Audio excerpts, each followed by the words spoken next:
सबके हालेलुया। सब खुश है? खुदावंद भला है और उसकी शफकत और उसकी वफादारी पुष्ट दर पुष्ट रहती है। आमीन। खुश है सब? खुदावंद का शुक्र हो। बड़ी बाबरकत वर्षिप थी। हमारे लिए कितनी खुशी की बात है कि हम उसकी बदली करते हैं जो सबसे ज्यादा है। हमें जिस दौर से हमारा गुजर है इसमें बहुत सारे चैलेंजेस हैं, बहुत सारे मामलात हैं, बहुत सारी आजमाइशें हैं और बिलखुसूस हर आने वाला दिन आखिरत के करीब जा रहा है। मसीह की आमद है, बहुत जल्द खुदावंद यीशु मसीह आने वाले हैं और मसीह की आमद की तैयारियां हो रही हैं, पेशेनगोइयां पूरी हो रही हैं। हालात जो हैं वो इस बात के इशारे दे रहे हैं कि खुदावंद यीशु मसीह जल्द आने वाला है। आखिरी अय्याम में जंगो जदल की पेशेनगोइयां की गई हैं और बहुत सारी ऐसी पेशेनगोइयां जो हमसे पहले लोग जो थे उन्होंने पूरी होती देखी है और हम तो बहुत ज्यादा देख रहे हैं। हालात बिगड़ते चले जा रहे हैं, तकलीफ बढ़ती चली जा रही है और पूरी दुनिया में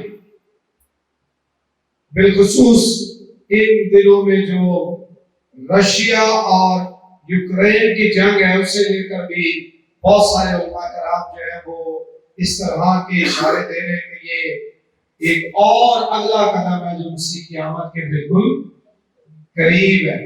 और मसीह ने खुद कहा कि जब मेरी आमद करीब होगी तो दुख होंगे, तकलीफ होगी, मुसीबतें होगी।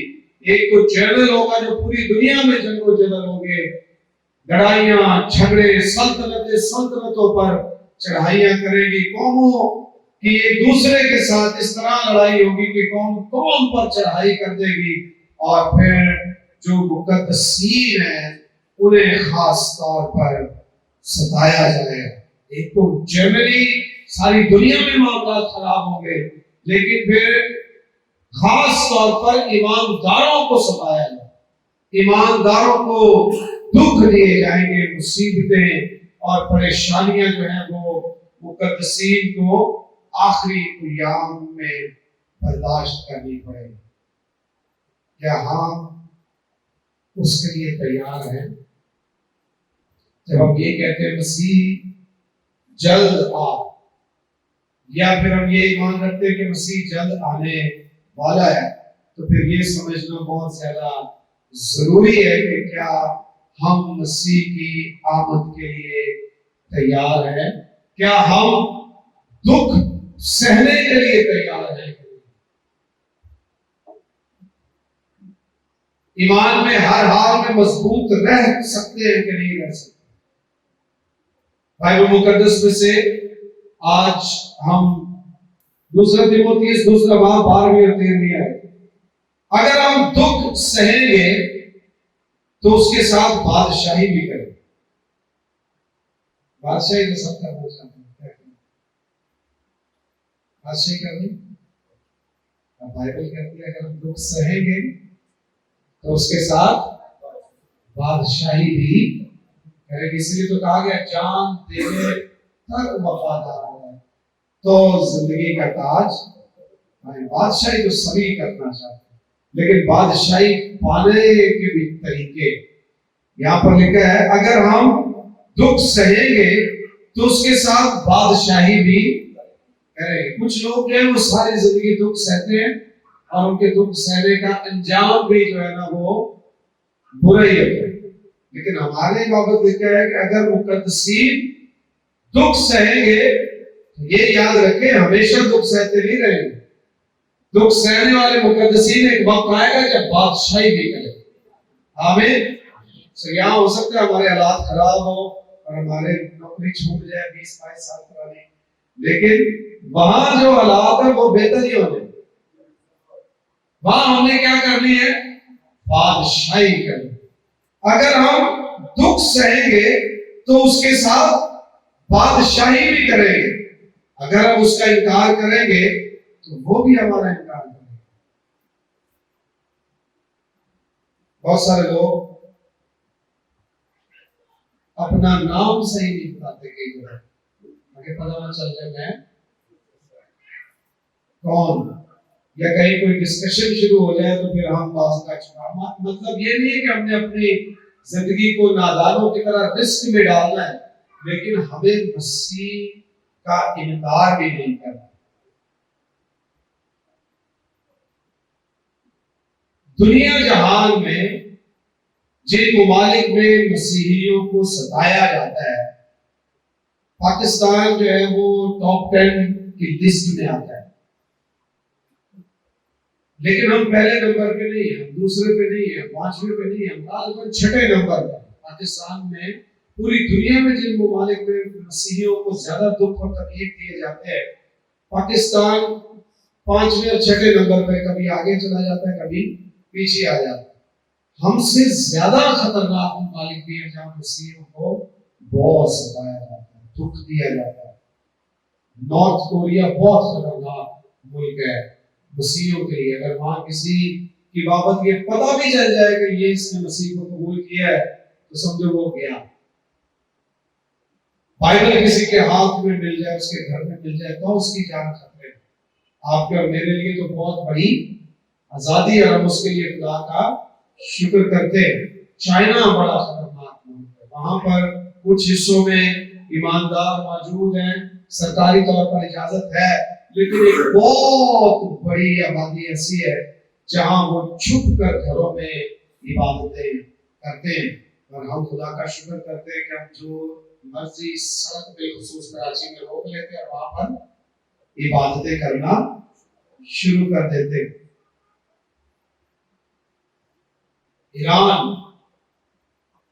अफगानिस्तान, अफ्रीका के नॉर्थ पार्ट ऑफ अफ्रीका बहुत खतरनाक, जहां पर वो आते हैं पूरे पूरे गांव ही तबाह करके चले जाते हैं।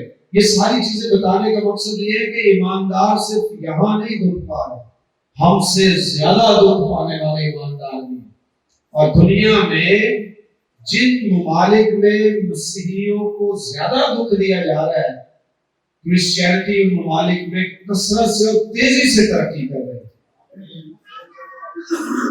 ईरान और चाइना दो ऐसे ममालिक हैं जहां लोग बड़ी तादाद में मसीह को कबूल कर रहे हैं। ईरान में सबसे ज्यादा मनादी करने वाली खवातीन जो इंडिविजुअल हैसियत में मसीह की मनादी कर रहे हैं। जेलों में भी बहुत।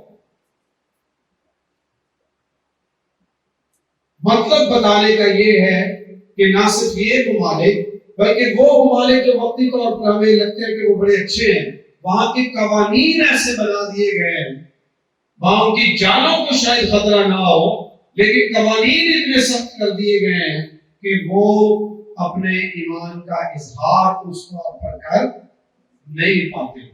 लिहाजा दुख, तकलीफ, मुसीबतें जो है वो ईमानदारों की जिंदगी का हिस्सा थे, हिस्सा है, और जब तक मसीह आ नहीं जाता ऐसा रहेगा।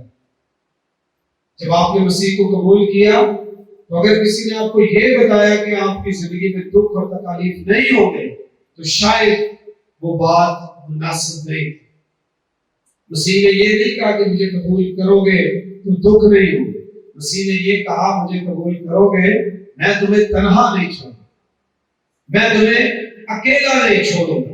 तुम्हारा गुजर आग से होगा, मैं उसमें साथ होगा। तुम्हारा गुजर पानियों से होगा, मैं वहां भी तुम्हारे साथ। यानी मुश्किलात, परेशानियों, दुखों, तकलीफ का ना होना ये वादा नहीं है।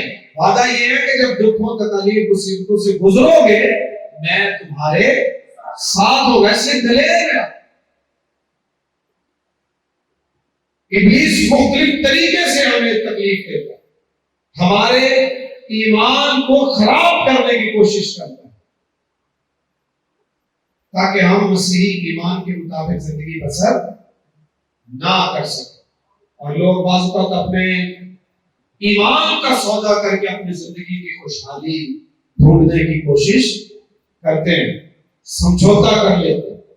और पौलुस रसूल क्या कहता है, अगर हम दुख सहेंगे तो उसके साथ बादशाही भी करें। आमीन।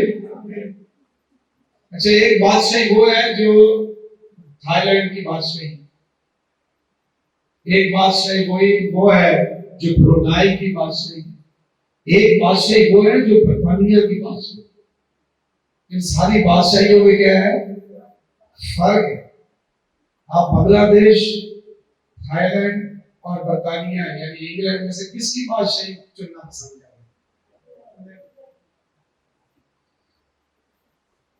आजकल ऐसा नहीं है, लेकिन किसी दौर में कहा जाता था कि बर्तानिया की बादशाही का सूरज कभी गुरूब नहीं, यानी उन्होंने पूरी दुनिया में मुख्तलिफ खित्तों में इतनी फतवाहत हासिल की थी कि अगर एक मुल्क में सूरज गुरूब होता था तो दूसरी किसी ऐसी जगह सूरज उगता था, वहां पर भी बर्तानिया की बादशाही कायम थी। तो वो कहते थे हमारी बादशाही का सूरज कभी गुरूब नहीं होता, लेकिन हम जिस बादशाह की हम करते हैं, जिसके साथ हमने बादशाही करनी है, वो इन सारी बादशाहियों से बड़ा बादशाह है। आमीन। अब अगर हम वो बादशाही पाना चाहते हैं, वो बादशाही पाना चाहते हैं, उसके साथ बादशाही करनी, हमें अकेले में नहीं, हम उसके साथ बादशाही करें। तो थोड़ा बहुत दुख तकलीफ परेशानी जो है उससे गुजरना पड़े तो हमें ईमान को हाथ से जाने नहीं। वो तकलीफ बदली तौर पर बीमारी की सूरत में भी हो सकती है, वो तकलीफ इब्लीस का हम पर कोई हमला भी हो सकता है, वो तकलीफ किसी जगह रहकर हमारे ईमान के सबब से हमें परेशान किया जाए, उस सूरत में भी हो सकती है। लेकिन हर सूरत में हमने अपने खुदावंद का इनकार नहीं करना और अपने ईमान को अपने हाथ से जाने नहीं देना, क्योंकि हमसे जो वादा किया गया है वो ये है कि हम उसके साथ बादशाही करेंगे। लेकिन एक खतरा जरूर है कि अगर हम उसका इनकार करें तो वो भी हमारा क्या करेगा। एक बात आपको बताऊं, दुनिया में आप कोई भी गुनाह कर लो, मसीह का इनकार ना करें, कोई भी गलती आपसे हो जाए, मसीह के पास आए, तौबा करें, वो आपको फजल के वसीला से माफ कर दे। लेकिन जब हम मसीह ही का इनकार कर देंगे तो फिर हमारे बदले कुछ नहीं रहेगा। वो सिर्फ इस बात से मोहतात कर रहा है कि जो मर्जी हो जाए, बस मसीह का इनकार ना करना। अगर मसीह का इनकार नहीं किया तो बच जाओगे। बास की बाबत लिखा है ना कि वो बच तो जाएंगे मगर जलते जलते।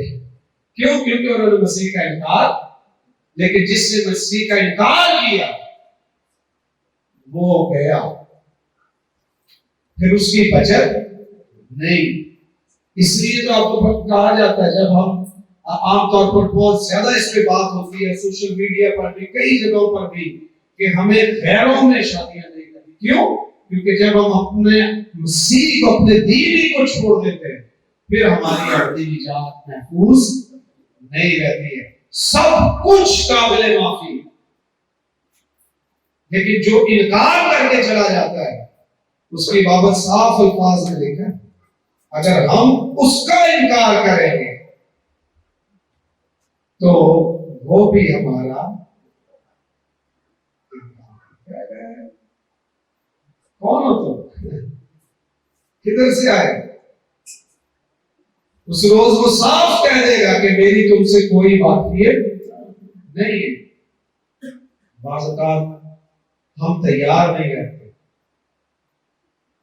थोड़े बहुत दुख सहने के लिए भी तैयार, तकलीफें सहने के लिए भी तैयार, कल ना जाने हालात कैसे हो। कल ना जाने मामला कैसे हो, कल ना जाने कौन सी हुकूमत आ जाए, कौन से लोग इक़्तिदार में आ जाए और पाबंदियां बढ़ जाए, मुश्किलात बढ़ जाए, तकालीफ बढ़ जाए। हमें हर सूरत अपने ईमान को मजबूत रखना, हमें कायम रहने की जरूरत। हम घर पर हो मसीह के वफादार, हम स्कूल, कॉलेज, जॉब, कारोबार, जहां पर भी हो मसीह के क्या हो, वफादार।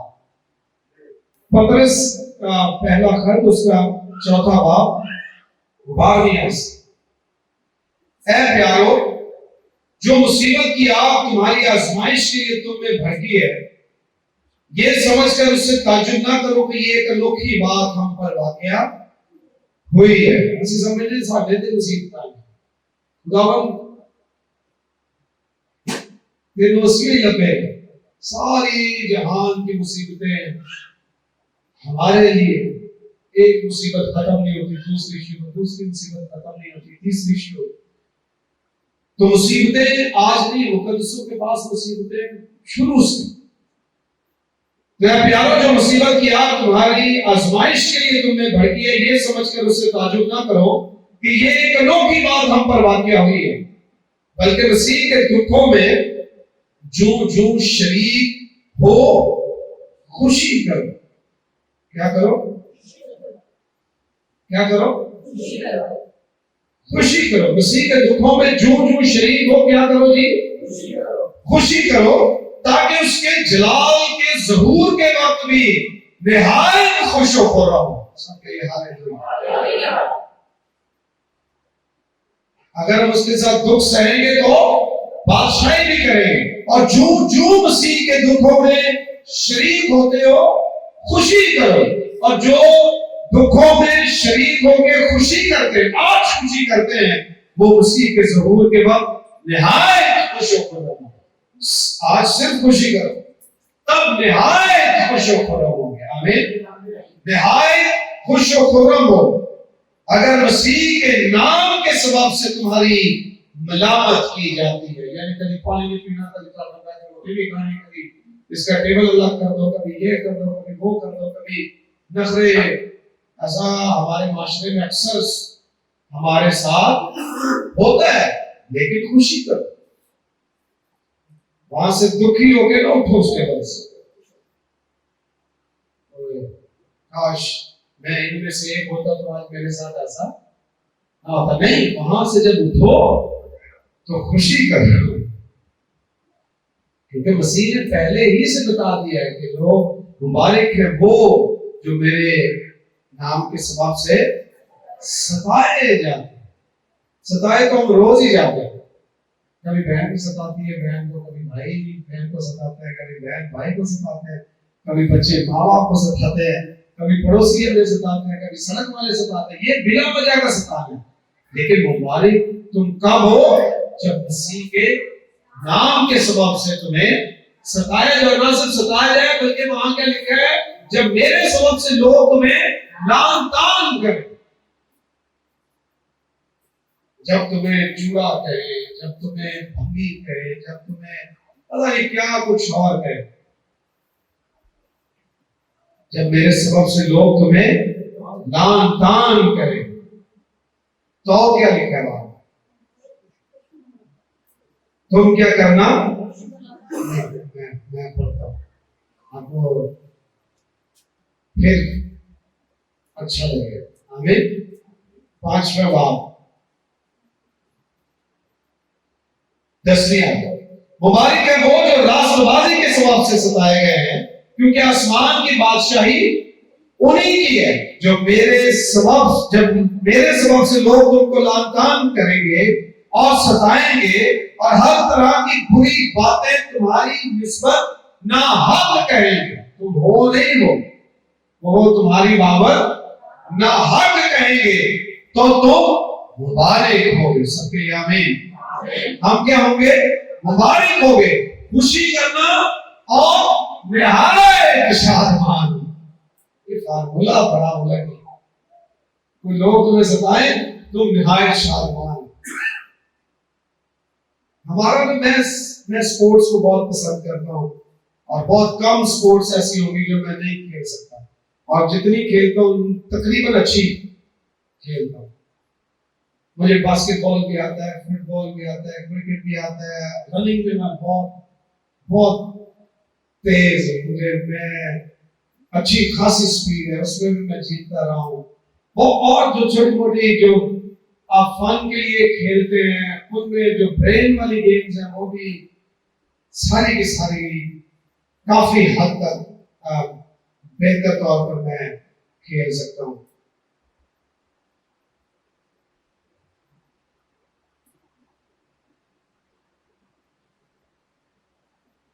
हमें जो बात सिखाई जा रही है वो ये है कि जब लोग तुम्हें मेरे सबब से सताएं, तुम खुशी करना और निहायत शादमान, थोड़ा नहीं, कितना, निहायत शादमान। तेरा शुक्र, क्योंकि वो हमारी खातिर सताया, और जब हम उसकी खातिर सताए जाए तो खुशी करें, सैड ना हो। और मैं आपको बता रहा था कि मैं बहुत ज्यादा स्पोर्ट्स खेलता हूँ। ये थोड़ी है कि हम सारी जिंदगी कभी हारे नहीं, हम अक्सर हारते भी। जब हार जाओ ना तो हार के मुंह न बना, वरना जीतने वाले को डबल मजा आता है। आपका जो मायूस चेहरा है ना, वो उसे एहसास दिलाता है कि मैं जीता हूं। और अगर आप हार के भी शादमान हो, आधी खुशी उसकी वैसे ही खत्म हो जाती है कि इसको हारने का भी कोई गम नहीं है। तो जब कोई आपको सताए तो मसीह ने कहा शादमान हो, वो सता के दुखी है और तुम दुख पा के शादमान हो। लिहाजा शादमान रहा। तकलीफ, मुसीबत, परेशानी जरूर आएगी, लेकिन हमने क्या रहना है, निहायत शादमान रहना है, क्योंकि आसमान पर तुम्हारा अजर बड़ा है। सबके हालेलुया। और साथ आपको तसल्ली देने के लिए बार बार हर कोई यही कह रहा है, यहाँ पर भी, अनाजील में भी, खतूत में भी, इसलिए कि लोगों ने उन नबियों को भी जो तुमसे पहले थे इसी तरह सताया, इसी तरह सताया। पौलुस भी कहता है तुम्हारे साथ नहीं है ये, कोई तुम्हारे साथ लोग की बात नहीं हुई, तुमसे पहले भी ऐसा हो। और यहाँ पर भी मसीह जब तालीम दे रहे थे, तुमसे पहले भी सताया, मसीह को खुद को भी सताया। जब हरे दरख्त के साथ ऐसा होता है तो फिर तुमसे अपनी खैर बनाओ, लेकिन ये जुज वक्त थी। वो वक्त आने वाला है जब हम बादशाही करेंगे।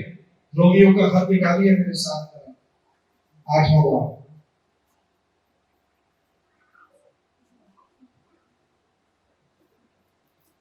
8वां बाब 31वें आयत से, बस हम इन बातों की बाबत क्या कहें, अगर खुदा हमारी तरफ है तो कौन हमारा मुखालिफ है। जिसने अपने बेटे ही को दरेग ना किया बल्कि हम सब की खातिर उसे हवाला कर दिया, वो उसके साथ और सब चीजें भी हमें किस तरह ना बख्शेगा। खुदा के बरगुज़ीदों पर कौन नालिश करेगा। खुदावंद है जो उनको रास्तबाज, कौन है जो मुजरिम ठहराएगा। मसीह यीशु वो है जो मर गया बल्कि मुर्दों में से जी भी उठा और खुदा की दाहिनी तरफ है, हमारी शिफायत भी करता है। अब काबिल वाला 35 में आए, कौन हमको मसीह की मोहब्बत से जुदा करेगा। सबके हालेलुया। कौन हमको मसीह की मोहब्बत से जुदा करेगा। मुसीबत या तंगी या जुल्म या काल या नंगापन या खतरा या तलवार, कुछ भी क्यों ना, खतरा हो, तलवार हो, मुसीबत हो,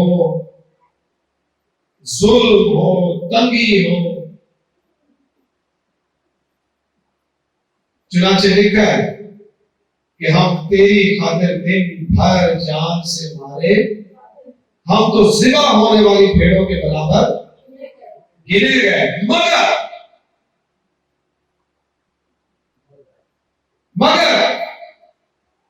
मगर उन सब हालतों में उसके वसीला से जिसने हमसे मोहब्बत की, हमको फतह से भी बढ़कर गलबा हासिल होता है। सब कहिए हालेलुया। क्योंकि मुझको यकीन है कि खुदा की जो मोहब्बत हमारे खुदा यीशु मसीह में है, उससे हमको ना मौत जुदा कर सकेगी, ना जिंदगी, ना फरिश्ते, ना हुकूमतें, ना हाल की, ना इस्तकबाल की चीजें, ना कुदरत, ना बुलंदी, ना पस्ती, ना कोई जी थोड़ी मखलूक को छड़ो और कोई और मखलूक भी आ जाए, हमें मसीह की मोहब्बत से कोई जुदा, फरिश्ते जुदा नहीं कर सकते, हुकूमतें जुदा। मतलब क्या, एक एक चीज लिखी नहीं जाती, हुकूमत और हुकूमत की पॉलिसीज, इख्तियारात, तलवार, कोई चीज हमें मसीह की मोहब्बत से जुदा नहीं कर सकती। और वो ब्रदर सैमुअल, आपको पता है ब्रदर सैमुअल का आए भी हुए थे पिछले साल यहाँ पर। ब्रदर सैमुअल अक्सर हमने अभी पिछले दिनों यूथ कॉन्फ्रेंस में की, हम वहाँ हमने सारी नर्सेस को इकट्ठा किया हुआ था। बड़ी शानदार कॉन्फ्रेंस थी, मैरियट होटल में ऑर्गेनाइज की, पंजाब से भी कुछ लोगों को बुलाया, मेरा भी सरमन था वहाँ पर। मकसद हमारा ये था कि हम उन्हें एनकरेज करें। ये वो एरिया है जहाँ पे बहुत टारगेट किया जाता है, खास तौर पर हमारी बच्चियों को। तो वहाँ ब्रदर जी एक जुमला अक्सर कहते हैं, वहां भी उन्होंने ये कहा, साड़ी बच्चियां तो ये ना आगे कह देना कि तू तो क्रिश्चियन लगती है, बस बाकी गल्ला में नहीं छा वो मतलब ये ओवरऑल नहीं है, पर जब हम कुछ चीजों का मुशाहिदा करते हैं तो उसमें बहुत सारी चीजें जो है वो सामने आती है। बस उसी पे बात, उसी की मोहब्बत से हमें कोई जुदा कर, रुपया पैसा कर सकता है, इज्जत दौलत शौहरत कर सकती है, जॉब में तरक्की कर सकती है, नहीं कोई चीज, ये तो दुनिया की चीज है। उसने कहा ना हाल की, ना इस्तकबाल की, ना अभी की, ना आने वाली कोई चीज हमें मसीह की मोहब्बत से जुदा। फरिश्ता भी आगे कहे ना कि मसीह का इनकार करता हूं, मैं उसकी भी नहीं सुनता। ये तो इंसानों की बात, फरिश्ता भी आकर कोई कहे, यानी फरिश्ता आगे कहे, फिर भी मसीह का इनकार नहीं करना है। ना कुदरत, ना बुलंदी, ना पस्ती, ना कोई और मखलूक, कौन सी चीज हमें मसीह की मोहब्बत से जुदा कर सकती है। ईमान की किताब में ना रसूलों को उन्होंने मारा, पीटा, कूटा और कहने लगे बस बाकी जो मर्जी करो, मसीह का नाम लेकर मना दी नहीं करनी। तो उन्होंने क्या कहा, बाइबल में लिखा वो निहायत खुश हुए, मार पहनने वालों की हुए। आप में से किसी ने मसीह की खातिर मार खाई? किसी को कभी कुछ थप्पड़ पड़ा? का जीवन क्या है? हमने दुख पाया क्या मसीह के?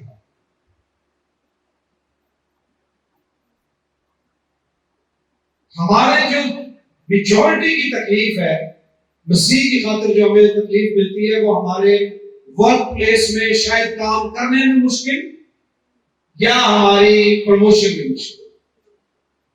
ये एक जनरल परसिक्यूशन है, दुख है जो बतौर मसीह हमें मिलता है। अच्छी जॉब्स का उस तौर पे ना मिलना, या हमारे साथ रवैया सही ना होना।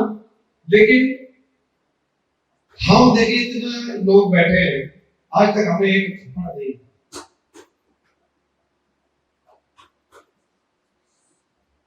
हमें मतलब मैं अपनी अगर बात करूं तो हमें गालियां जरूर पड़ी, लेकिन हमारे साथ लोग ज्यादा थे तो उन्होंने बचा लिया हमें।